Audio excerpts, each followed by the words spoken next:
Again tonight. Let's take our Bibles, turn to Colossians chapter 1. Everybody have an outline for tonight? I think we have some extras. Anybody not pick up one? And to let you know, it's an outline with all the answers already on it. All right, so there's no PowerPoint, but there are some texts of Scripture that are just on that rather than us turning to them. Will be in Colossians. There are some other texts, so if you don't have one, if you have access to one, that's great, because we will be referring to them in just a moment. So tonight we turn our attention to the final mark as we look at what are marks of a healthy church. What does a healthy church look like? What are some features that should be evident, or at least to which we should be growing? And we've looked at a number of topics. We've looked at worship. We've looked at theology. Within theology, we looked at the importance of preaching, the importance of what we call regenerate church membership, and that was then taking us to the mark of membership. We looked at the issue of growth. What is real growth? What does biblical growth look like? We looked at the issue of service and how a church should be a serving church. So we've looked at a number of aspects of a healthy church. And so tonight, we consider our last topic. Not that there aren't others, not that we couldn't spend nearly an indefinite amount of time on such a topic, but we turn to our last one, not because it's the least important, but simply because you've got to preach these in some kind of order. Tonight, we turn our attention to leadership.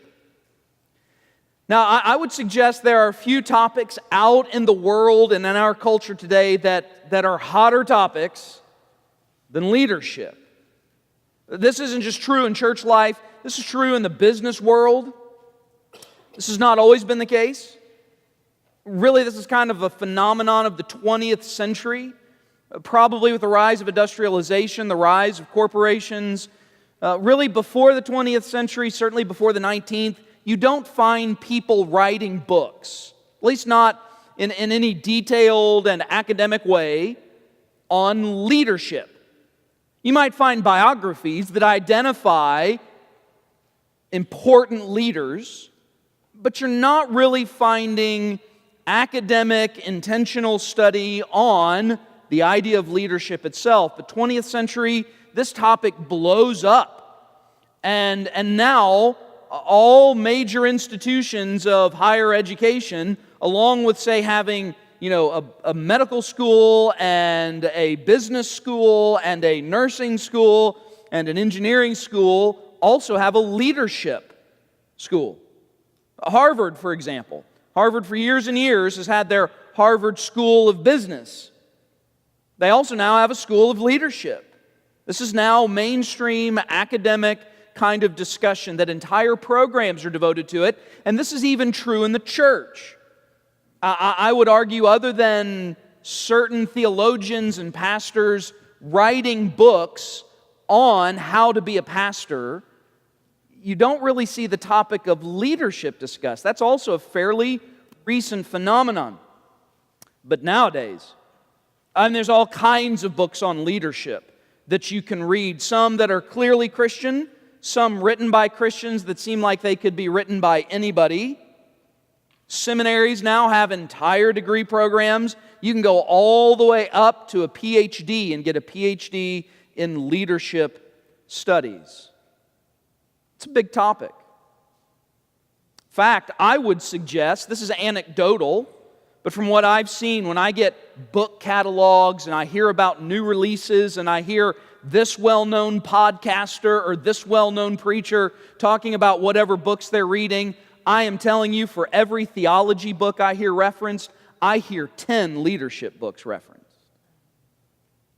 By the way, I'm not suggesting that's a good thing. Nevertheless, the topic of leadership does matter. It does matter that we find what is clearly a biblical view here of leadership, and in particular, as it pertains to the life of the church.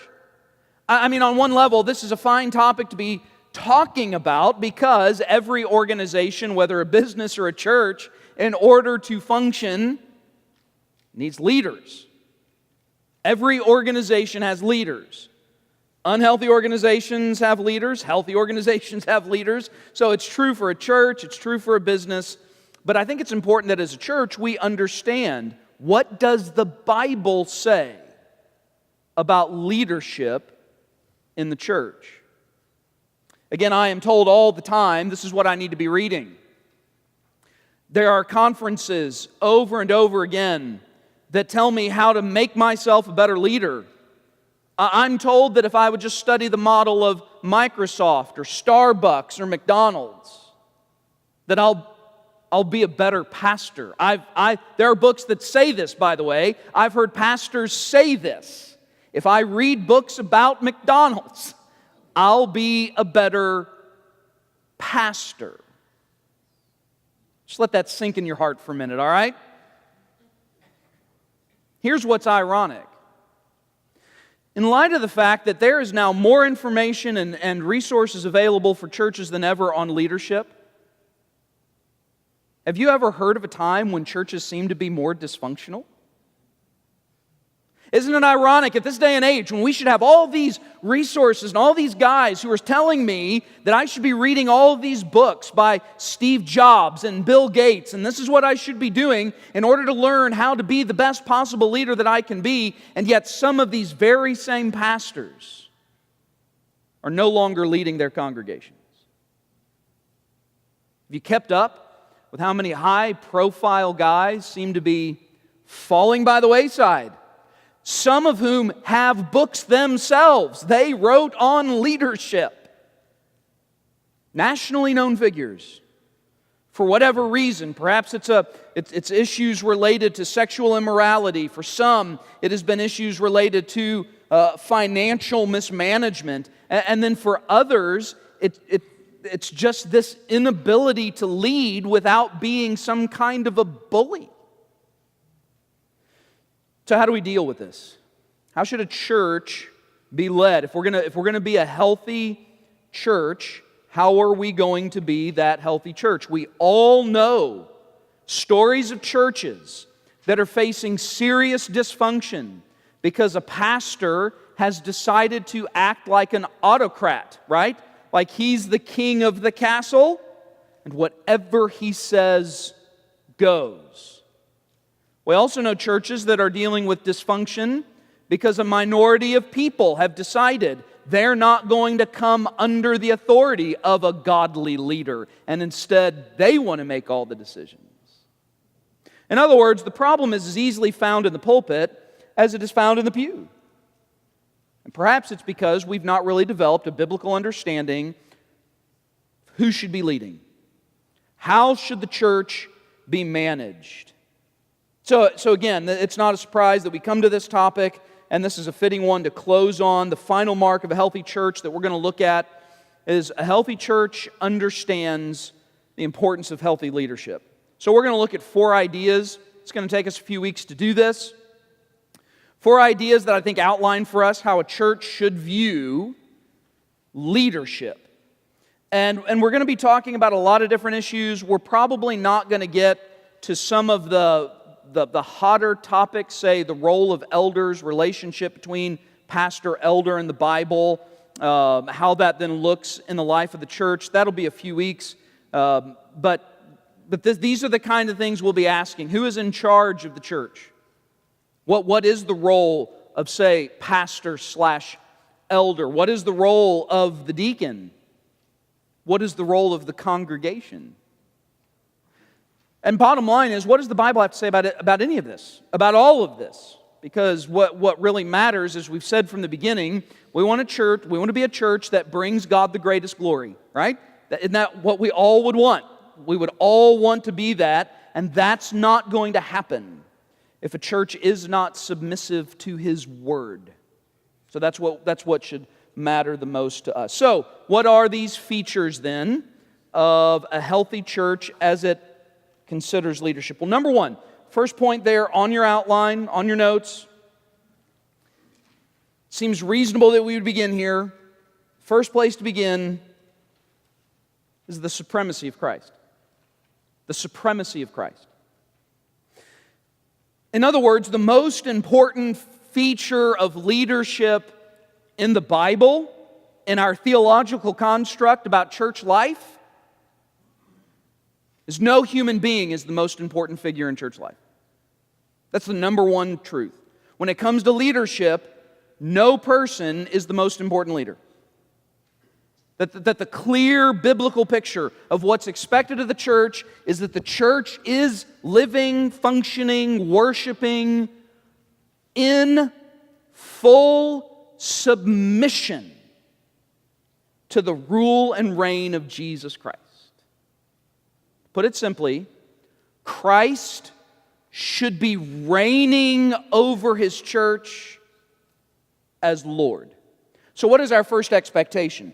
Me as a pastor, congregation, deacons, whoever else may be functioning in a leadership capacity in church life, the number one requirement that should be placed on all of us is that we are living in submission to the Lordship of Jesus Christ. Christ then is supreme. Now, the Bible describes this supremacy of Christ in relationship to His church with a number of images, but two of them in particular that I think are significant. The church is referred to as the bride of Christ, therefore Jesus being the groom. And though we think of that in terms of merely, wedding day kind of imagery, the language that John just read from Ephesians 5, and we'll pick up on the imagery at the beginning of that text here in just a minute, it's also this imagery of husband, wife. So this does speak to the leadership of Christ. But I would argue that the image that perhaps speaks most clearly to this is Jesus Christ as the head of the church. As the head of the church. So, take a look with me, Colossians chapter 1, beginning in verse 15. We'll read 15 through 18. Colossians chapter 1, beginning in verse 15. He is the image of the invisible God, the firstborn over all creation. For by Him all things were created that are in heaven and that are on earth, visible and invisible, whether thrones or dominions or principalities or powers, all things were created through Him and for Him. And He is before all things, and in Him all things consist. And He is the head of the body, the church, who is the beginning, firstborn from the dead, that in all things He may have the preeminence. Now this text, especially here in Colossians, even a few verses before it and a few verses after it, this is considered one of the classic texts describing for us the nature of Christ. And indeed, there's some pretty weighty theological concepts that you find in it. So he opens up in verse 15 saying that He is the image of the invisible God. So right off the bat, Paul is making a very strong, pointed point. Given the perhaps early formation of some theological heresy going on in Colossae, Paul is saying when you talk about Christ, you're not talking about somebody who was similar to God. You're not talking about somebody who was almost all like God. Jesus is the exact representation of God. What he means by this is, when he says He is the image of the invisible God, this means Jesus is complete in His divinity. He's not a lesser divine than God. In his nature, He is the fullness of God manifest. So He is the image of the invisible God. Then when it says He's the firstborn over all creation, this doesn't mean that we know Jesus was born of a virgin. It doesn't mean He was created. And I point this out because if you run into Jehovah's Witnesses, they'll use a verse like this. They'll use actually this very verse at times to say, see there, Jesus was the firstborn. So there was a time when Jesus did not exist. That's not what the text means. Firstborn sometimes may indicate, yes, the one who was literally the firstborn. At other times, it's merely a statement of preeminence. The premier, the first, the one in first place. And so this is what is stated here. He is the firstborn over all creation. He's described as the one who is responsible for creation. For by him all things were created that are in heaven and that are on earth. Talks about that which is invisible, that which is visible, thrones, dominions, principalities, powers. Then the last phrase of verse 16 is significant. All things were created through him and for him. Created through him and for him. So he is responsible in creation. He is given creative responsibility here for every atom in the universe. Every atom in the universe. But it's not just he is responsible as creator. It says that these things are for him. They're for him.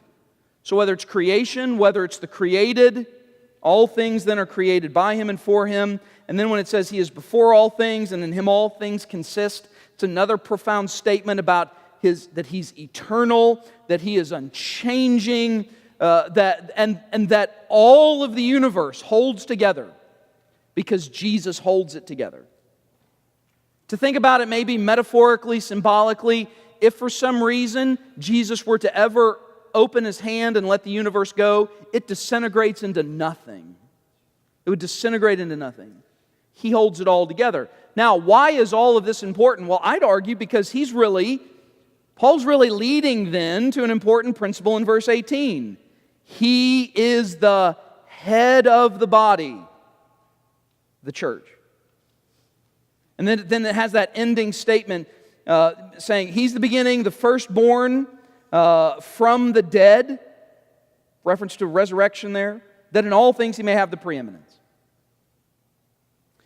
In other words, all of this grand, lofty theology about Christ, not only is it going to serve to make Paul's point in the next text about how in Christ there is redemption, freedom from sin, but he's also saying when it comes to life in the church, we need to recognize that who is the premier authority? Who is the head of the church?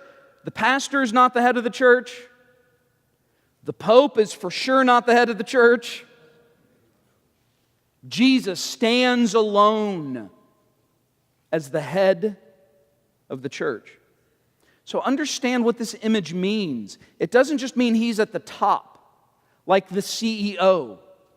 All right? So if you think about traditional business model structures of leadership, right, you might have the CEO, then you may have the board of some form. Maybe you have, lesser executive officers of some kind over finance or human resources, so that you have this leadership tree. You've all seen these, right?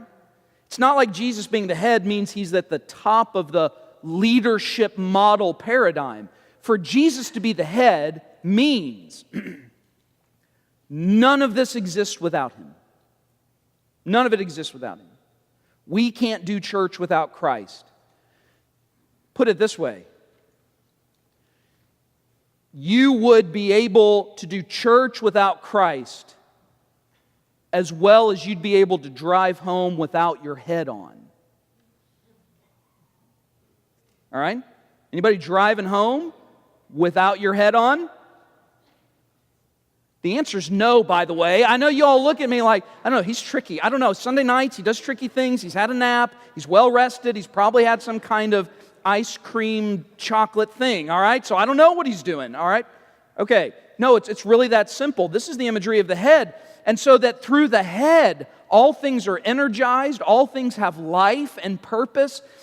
Think about it in your own body. All the rest of the parts of the body operate because of your brain, right? Because of your head, because it's in operation. So Christ stands as the energizing element to church life. As the head, it means he exercises lordship, and it also means he's the giver of life to the church. Christ stands as he who is supreme over all things in church life. This means quite simply, no matter what anybody else thinks, he is in charge. He is in charge of his church. A couple other verses here just to consider.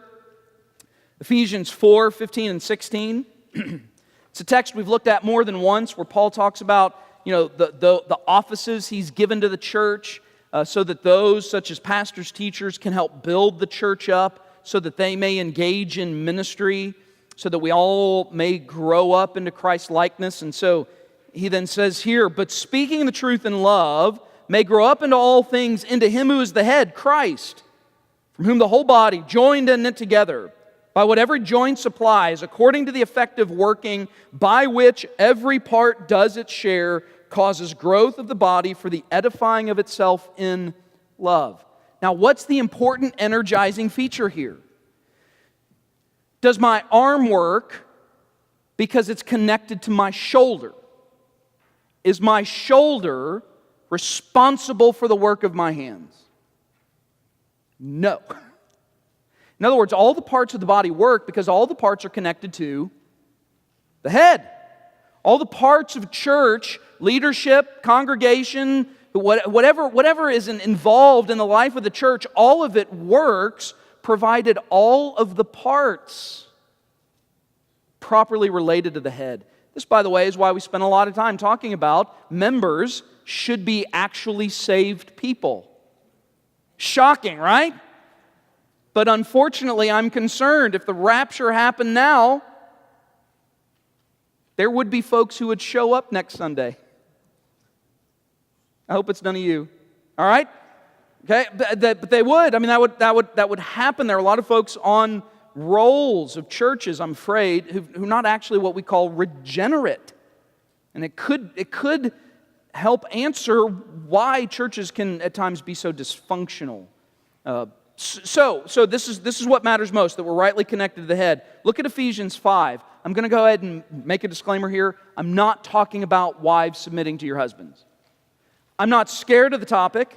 I've preached on it more than once, all right? So I'm not a coward. It's just not the point that I'm making. And in fact, the secondary point that he makes is what we're making here. Wives, submit to your own husbands as to the Lord, for the husband is the head of the wife, as also Christ is the head of the church. He is the Savior of the body. Therefore, just as the church is subject to Christ, so let the wives be to their own husbands in everything. If you have questions about what that means, wives, then you'll have to talk to anybody else. All right, no, I'm just kidding. I'll be glad to talk about that. You'd be glad to talk to my wife, though I'm warning you, you want a hard word, it's going to come from my wife. All right, I'm just telling you, don't think you'll find a compassionate ear about, doesn't submission to husbands, doesn't that seem so outdated? Anyway, nonetheless, so what he's getting at here is the nature of this relationship says something about the relationship of the church to Christ. Christ is the head. Christ is the one to whom we are to give our faithfulness and fidelity to. Then I just give you the beginning of the Great Commission, Matthew 28:18. In fact, I didn't give you enough. I gave you ... all right? But all authority is given unto me where? In heaven and on earth. Let me ask you a question. Is there anywhere exempt from that phrase? In this context, what does the word all mean in Greek? It just means all. It just means all. All authority. Every bit of authority. All that is contained in authority. What does that then mean about me or about you when it comes to leading the church? If you and I have any authority, it's because it's been conferred upon us by Jesus himself. You do recognize there are two kinds of authority. There's the authority that a being possesses in and of his nature. This is called intrinsic authority. I know that's great, right? You came on Sunday night, you get the big words. In other words, there's a kind of authority that exists within the individual. No human being has intrinsic authority. Only God has this. In other words, only God has authority that exists as a feature of his nature. All other kinds of authority are then granted. That's called extrinsic authority. Let me give you an example. A police officer. Does a police officer have authority all the time, everywhere? Does he exercise it necessarily? No. Right? Put him in the car, lights, uniform, badge. Now you're talking authority. Now, does he possess that authority as a piece of his nature? Is he born with the authority of a police officer? No, it's conferred upon him. All right. So I say this because if anybody in the church has authority, pastor, elder, anybody else, if there's any authority in the church, it's not because the individual possesses it as a right of his nature. It's only because Christ has conferred it. Because all authority is given to Him in heaven and on earth. And do you want to see the best example of this? Maybe just lived out a bit practically. Read Revelation chapters 2 and 3.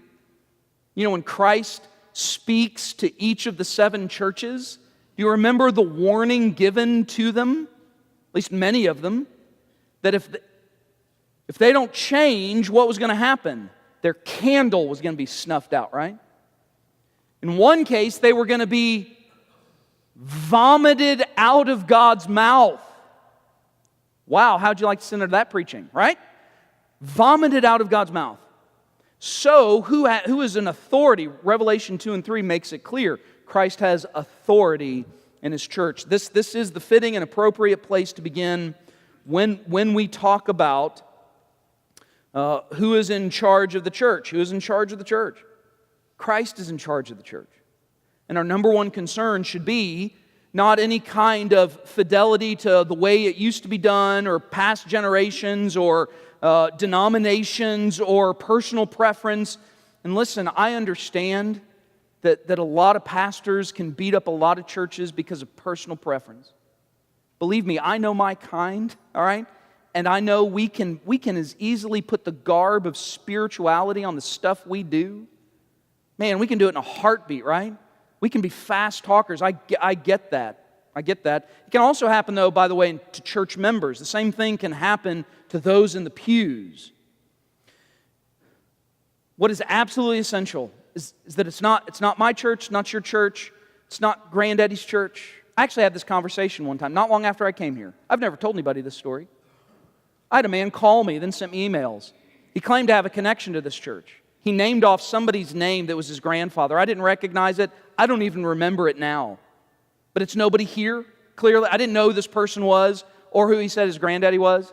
Apparently, he'd heard me preach a couple of times. He'd been to our website, and he called to fuss at me for the way that I preached the gospel. There's a lot of things you can complain about. Anyway, all right, so I don't cotton to that. In other words, if you do that, you may get a little bit of pushback. Shocking, right? You may get a little bit of pushback. And here's the comment he made to me. He said, my grandfather would be rolling over in his grave to think that kind of preaching was coming out of his church. And I said, sir, I don't care what your granddaddy is doing in his grave. It is not his church.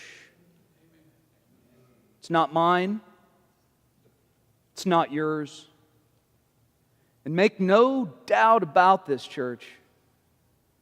When we stand in glory, we will not answer to one another for how we were stewards of this fellowship of believers. But we will answer to Jesus Christ. We will answer to Him.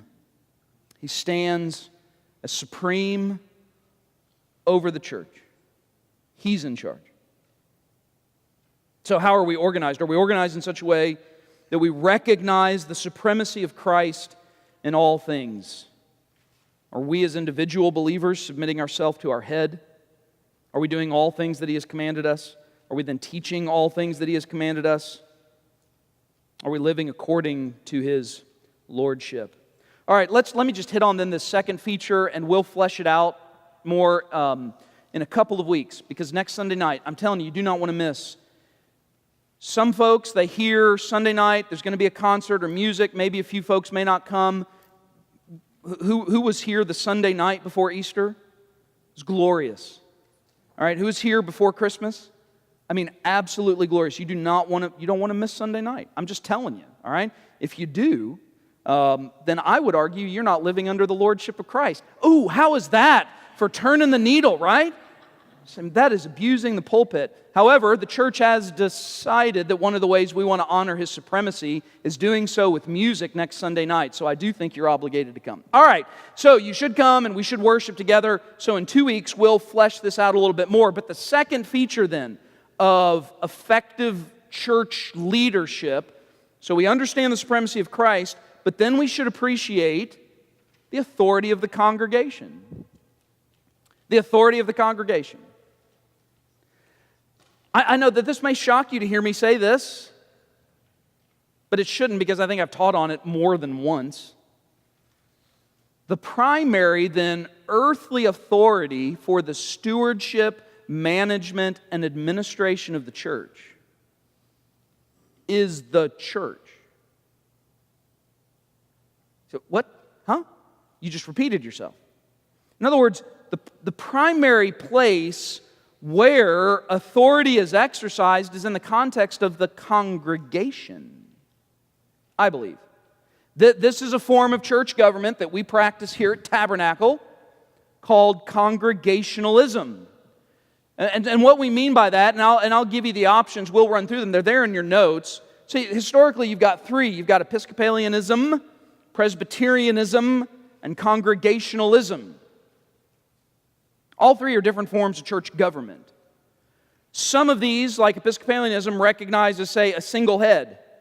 There's a bishop who's then in charge. The people who are under his charge had no say in the fact that he was put in charge. This is the Catholic Church. In other words, when the Pope becomes the Pope, are they doing business meetings at Catholic churches all across the world? Does the Catholic Church here in New Bern get a vote at the Vatican? No. It is self-perpetuating, right? Because the School of Cardinals, College of Cardinals, they are the ones who are selecting the next Pope. By the way, any Christian technically could be voted in. That is true, by the way. Any Christian on the planet, provided they meet a few other requirements, could technically be it. Though I don't think in modern times they've ever appointed a Pope who was not already a cardinal. I don't think they've ever done that. But this is it. So the church, the Catholic Church here in New Bern they have no authority. They have no authority to decide who's going to lead them. That is an appointment. Now, if the folks here in New Bern don't like the priest, they can complain about it. But they can only complain about it to the one over the priest, and that singular individual can make a decision. So that's Episcopalian. Presbyterianism is a bit broader. It has a multiplicity of elders, and we are congregational, and we'll walk through this again in a couple of weeks. But fundamental to what I think to Baptist churches is that we are congregational, which means at the end of the day, congregations are making decisions. However, this should be balanced. Congregations are making decisions in that the congregation is saying, yes, we want this guy to be our pastor, these people to serve as pastors. But that position does come with leadership expectations. In other words, that we're not having a business meeting to vote on every little thing. Nobody wants to do that, right? Nobody wants to do that. Well, I take that back. There are some churches that I think want to do that. There are some churches that seem like they have business meetings once a week. Certainly some that do it once a month. But Tabernacle has decided to function differently, but the congregation has made decisions. Nobody came along 9 years ago. David Phelps from the Atlantic Baptist Association did not bring me in front of Tabernacle 9 years ago and say, this is your guy. You all formed a search committee. That search committee then eventually interviewed me, brought me here. You all interviewed me for hours. My back hurts just thinking about that day. All right, for hours. Then you all voted. In other words, I am your fault. All right? You can't blame anybody else. You can't blame the Southern Baptist Convention. You can't blame the Baptist State Convention of North Carolina. You can't blame the Atlantic Baptist Association. All right? We're in this because you made an autonomous decision. So, congregationalism. This is what I think is the best way for a church to be run. Now, I'll argue for this in a couple of weeks. Why I think this is the best biblical model for how churches are to run. I think it is primarily the image we see in the New Testament itself. Though, I think we do see, perhaps, vestiges, smatterings, little bitty bits of Presbyterianism. I'll explain that when we get to it as well in a couple of weeks. Don't hold on to this outline. There will inevitably be more added to it. But I think for now, we've got plenty to think about, and primarily it should be that issue of the supremacy of Christ. Because again, when it comes down to it, this is the truest mark of a healthy church, is it not? Are we living in submission to Christ? It's the mark of a healthy believer. Are you living in submission to the Lordship of Christ? You were bought with a price. You are not your own. You are not in charge of yourself. As I've said before, the most important issue you can settle is the issue of authority. Who is in charge? And it's Christ. Christ should be in charge of me, of you, and of us. And I think we find ourselves living and being a healthy church when we submit to His supremacy. All right, let's pray together. Father God, we thank You again for gathering us. We thank You for this time in Your Word, and I pray that we would be a church that is living under the supremacy of Christ, that we recognize Christ as our head, and that all that we do would be done in connection to Him. And we would recognize that not only is He supreme over us, but He is the life through which the church then happens. And may we find ourselves rightly related to Christ, so that as we are related to one another in this church, we do so in a way that is beneficial as a fellowship of believers and glorifying to You as the church You've designed us to be. We thank You for the week that is before us. By faith, we know that You are with us and that You are going ahead of us. We trust our lives into Your hands. Use us for Your great and glorious purposes. Use us as witnesses for the sake of Your gospel, that those who are lost and in darkness may hear the light and come to faith in Christ Jesus. And it's in His name we pray. Amen.